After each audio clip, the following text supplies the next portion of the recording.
प्रदेश में योगी सरकार के दूसरे कार्यकाल के 8 साल पूरे होने पर प्रदेश भर में उपलब्धियों के बखान के लिए नेता और मंत्री जिलों में जाकर कर रहे हैं कार्यक्रम। इसी कड़ी में मंगलवार को झांसी पहुंची जिले की प्रभारी मंत्री बेबी रानी मौर्य, जहां उन्होंने कहा कि हमारी सरकार ने योगी आदित्यनाथ के नेतृत्व में हर वर्ग के लिए किया है अच्छा काम, इसीलिए इस आयोजन को दिया गया है 8 साल बेमिसाल का नाम।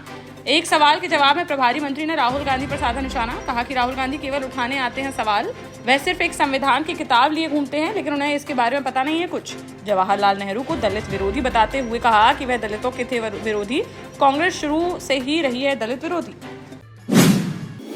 ललितपुर के मड़ावरा विकासखंड के ग्राम कारी टोरन में 23 मार्च को भीषण आग लगने से 36 किसानों की 82 एकड़ में खड़ी गेहूं की फसल जलकर हो गई है राख। इस अग्निकांड से कई किसानों की मेहनत एक झटके में हो गई खत्म, जिनमें 7 महिला किसान भी हैं शामिल। प्रशासन ने तत्काल 6 सदस्यीय राजस्व टीम का गठन कर नुकसान का कराया सर्वे, जहां टीम ने 24 घंटे के अंदर 36 किसानों का सर्वे कर 33 हेक्टेयर में हुए फसल नुकसान का किया आकलन। इसके बाद प्रशासन ने 30,000 रुपए प्रति हेक्टेयर की दर से कुल 7,49,000 रुपए का मुआवजा पीड़ित किसानों को किया वितरित।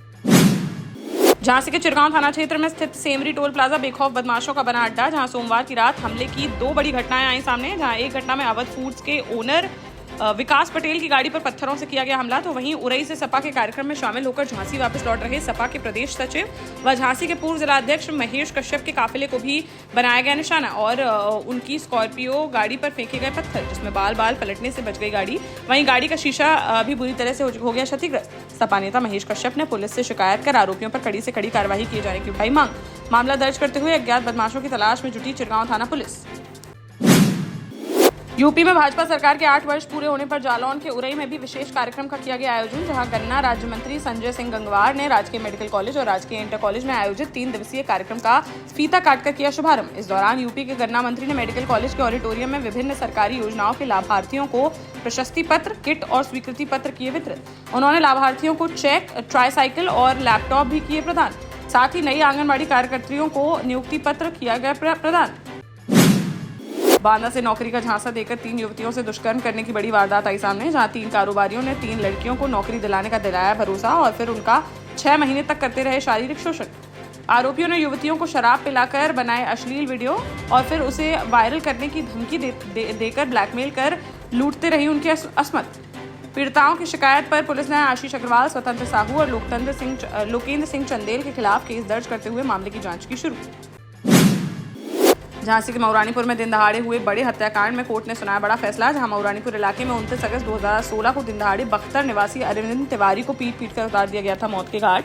इस मामले में अरविंद के भाई राघवेंद्र तिवारी की तरफ से दर्ज कराई गई थी FIR, जिसमें भागीरथ हरप्रसाद सतीश सत्यभान को ट्रायल के दौरान दोषी पाते हुए आजीवन कारावास की सुनाई गई सजा। साथ ही चारों पर 20-20 हजार रुपए का लगाया गया जुर्माना। शासकीय अधिवक्ता विजय सिंह कुशवाहा की तरफ से मामले की गई पैरवी अपर सत्र न्यायाधीश पॉस्को एक्ट मोहम्मद नियाज अहमद अंसारी की अदालत ने मंगलवार को सुनाया बड़ा फैसला। जालौन जिले के उरई कोतवाली थाना क्षेत्र अंतर्गत तिलक नगर मोहल्ले में मंगलवार को एक घर में सिलेंडर लीकेज के चलते हो गया बड़ा हादसा, जहां हुसैनी चौराहा स्थित एक मकान में किराएदार मोहम्मद नईम के घर में शाम करीब 4 बजे सिलेंडर से अचानक गैस होने लगी लीक, जिससे घर में लग गई आग, जिस पर तुरंत घर से बाहर निकल आए परिवार के सदस्य। इसके बाद सिलेंडर में हुआ जोरदार विस्फोट, जिससे मकान के सामने वाली दीवार व खिड़की टूटकर गिर गई नीचे। विस्फोट से इलाके में मच गया हड़कंप। वहीं घटना में नईम व उसका पुत्र वसीम झुलसकर हो गए घायल। मौके पर पहुंची फायर ब्रिगेड की टीम ने काफी मशक्कत के बाद आग पर पाया काबू और घायलों को अस्पताल में भर्ती कराकर मामले की जांच की शुरू। सागर के बांदरी थाना क्षेत्र के ग्राम मेहर के पास मंगलवार को युवक रामकृष्ण की संदिग्ध अवस्था में मौत के बाद परिजनों ने नेशनल हाईवे 44 पर कर दिया चक्का जाम। मृतक के परिवार वालों का आरोप है कि रामकृष्ण कृष्ण ठाकुर की गई है हत्या। परिजनों के मुताबिक बीती शाम रामकृष्ण खेत से गेहूं लेकर ट्रैक्टर से लौट रहा था घर, तभी रास्ते में रविंद्र सिंह और उसके साथियों ने तलवार से कर दिया हमला, जिससे अनियंत्रित होकर पलट गया ट्रैक्टर, जिसके बाद हमलावरों ने उस पर कर दिया हमला, जिससे घायल अवस्था में अस्पताल में कराया गया भर्ती। यहाँ इलाज के दौरान हो गई मौत। पुलिस ने पोस्टमार्टम रिपोर्ट आने के बाद आगे की कार्यवाही का दिया आश्वासन, तब जाकर परिजनों को किसी तरह शांत कराकर खुलवाया जा सका जाम। झांसी के बुंदेलखंड विश्वविद्यालय में LLB की पढ़ाई कर रहे दलित छात्रों को परीक्षा देने से रोकने पर हो गया हंगामा, जहां उन्होंने विश्वविद्यालय के गेट पर डाल दिया ताला। प्रबंधन ने छात्रों को समझाने का किया प्रयास, लेकिन वह मानने को नहीं हुए तैयार। उनका कहना था कि फीस जमा न होने पर HOD ने उन्हें नहीं देने दी परीक्षा। दलित छात्रों से भेदभाव करने का लगाया आरोप। बोले हमारे हाथ से छीन ली कॉपियां। काफी देर तक चले हंगामे के बाद पहुंची पुलिस ने छात्रों को समझा बुझाकर कराया शांत, तब जाकर खुल सका गेट। छात्र छात्राओं ने एचओडी प्रशांत मिश्रा को पद से हटाए जाने की उठाई मांग। हमीरपुर में अफसर की पत्नी ने ट्रैक्टर ड्राइवर को हाईवे पर दौड़ा कर की पिटाई। जहां बीती शाम रानी लक्ष्मीबाई तिराहे की यह घटना। यहां ट्रैक्टर चालक ने अफसर की पत्नी की कार को मार दी टक्कर और तेजी से भगा ले गया ट्रैक्टर, जिस पर जिला उद्योग केंद्र के महाप्रबंधक की पत्नी ने कार से पीछा कर रोक लिया ट्रैक्टर। इसके बाद उसकी जमकर की गई पिटाई। बीच बचाव करने आए लोगों से भी अफसर की पत्नी की हो गई नोकझोंक। बाद में दोनों पक्षों ने थाने में ही कर लिया समझौता। वहीं इस घटना का वीडियो सोशल मीडिया पर हो रहा है वायरल।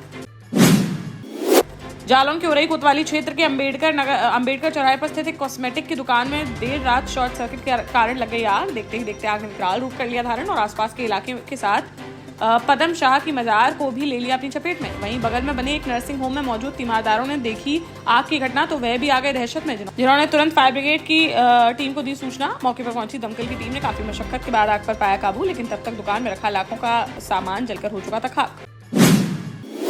टीकमगढ़ में भाजपा युवा मोर्चा ने धार्मिक और पर्यावरण संरक्षण के कार्यक्रमों के साथ मनाया मुख्यमंत्री डॉक्टर मोहन यादव का जन्मदिन। जहां मंगलवार शाम को होमगार्ड हनुमान मंदिर में सुंदरकांड पाठ का हुआ आयोजन। साथ ही कार्यकर्ताओं ने मंदिर परिसर में किया वृक्षारोपण। भाजपा युवा मोर्चा के जिलाध्यक्ष अभय यादव ने कहा कि मुख्यमंत्री के नेतृत्व में प्रदेश विकास के नए आयाम कर रहा है स्थापित। युवाओं के लिए रोजगार के अवसर बढ़ाने के लिए विभिन्न जिलों में औद्योगिक इकाइयां की जा रही है स्थापित। झांसी में विश्व हिंदू परिषद के जिलाध्यक्ष के साथ देखने को मिला बड़ा सड़क हादसा। जहां विश्व हिंदू परिषद के जिलाध्यक्ष जिला स्तरीय बैठक में शामिल होने के लिए जा रहे थे एरज, तभी पूंछ थाना क्षेत्र के मवूसा सर्विस रोड पर अचानक से अनियंत्रित होकर पलट गई उनकी बेकाबू तेज रफ्तार कार, जिससे उसमें सवार जिलाध्यक्ष व प्रखंड संयोजका गंभीर रूप से हो गए घायल, जिन्हें मौके पर पहुंची पुलिस व राहगीरों द्वारा मौठ ट्रॉमा सेंटर में कराया गया भर्ती। मामले की जांच में जुटी पुलिस। ललितपुर में साहू समाज ने धूमधाम से मनाई मां कर्माबाई की 1009वीं जयंती। जहां मंगलवार दोपहर को गोपेश्वर मंदिर कर्माबाई नगर से निकाली गई भव्य शोभा यात्रा, जिसमें सर पर कलश रखकर चल रही थी महिलाएं। उनके पीछे सजी हुई थी आकर्षक झांकियां। सावरकर चौक से शुरू होकर घंटाघर होते हुए तुअन चौराहे और वर्णी चौराहे से गुजरी है यात्रा। अंत में नई बस्ती स्थित साथी साहू मंदिर पर यात्रा का हुआ समापन। इस शोभा यात्रा में प्रभारी मंत्री दानिश अंसारी, सदर विधायक रामरतन कुशवाहा समेत अन्य जनप्रतिनिधि भी रहे शामिल। महोबा में भी बीजेपी के विशेष कार्यक्रम में शामिल होने पहुंचे मंत्री राकेश राठौर, जहां उन्होंने छात्रों को टैबलेट और मोबाइल का किया वितरण। मंत्री राठौर ने मीडिया से बातचीत में कहा कि पीएम मोदी व सीएम योगी आदित्यनाथ के नेतृत्व में प्रदेश में विकास को मिली है गति। बोले पिछले 8 वर्षों में सभी वर्गों को सरकारी योजनाओं का मिला है लाभ। प्रदेश में जीरो टॉलरेंस नीति है लागू। मंत्री ने प्रदेश की उपलब्धियां गिनाते हुए कहा कि 6 करोड़ से अधिक लोग आए हैं गरीबी रेखा से ऊपर। 15 करोड़ महिलाओं को मिल रहा है मुफ्त राशन। बीजेपी सरकार में महिलाएं हैं सुरक्षित। देश का जाना माना सैनफिन ग्रुप आपके लिए फिर लाया है झांसी में वास्तु के हिसाब से फ्लोर प्लान सहित एक शानदार टाउनशिप, जिसमें सुरक्षा की दृष्टि से सीसीटीवी, एक ही ग्रैंड गेट से एंट्री और एग्जिट, चौड़ी सड़कें, parking, car wash area, senior citizen and international fountain parks, swimming pool, gym, badminton, tennis आदि courts, school, hospital, shopping mart आदि कई सुविधाएं। इसीलिए तो हम झांसी में लोगों की पहली पसंद। 12 साल पहले अपने स्टार्टअप के साथ ही योग्य नेतृत्व, अनुभवी टीम और सक्षम सेंट्रलाइज और उत्तरदायी प्रबंधन के बल पर सबको घर गुणवत्ता के साथ समय पर घर की योजना के तहत सैनफिन समूह ने बहुत ही कम समय में 1500 से ज्यादा यूनिट्स को दिया है कब्जा। समय पर डिलीवरी से हमारे ग्राहकों में बड़ा है विश्वास और मिली है संतुष्टि। सैनफिन समूह ने बहुत कम समय में Sanfin Ashok city, green homes residency, green homes city, Sanfin Ashok valley, Delhi public school, Sanfin शाखा, केन सैनफिन अस्पताल सहित कई अन्य परियोजनाओं के साथ नई झांसी के निर्माण में स्थापित किया है एक बड़ा मुकाम। तो आप भी आज ही आइए अपने परिवार के साथ और कीजिए अपने सपने साकार।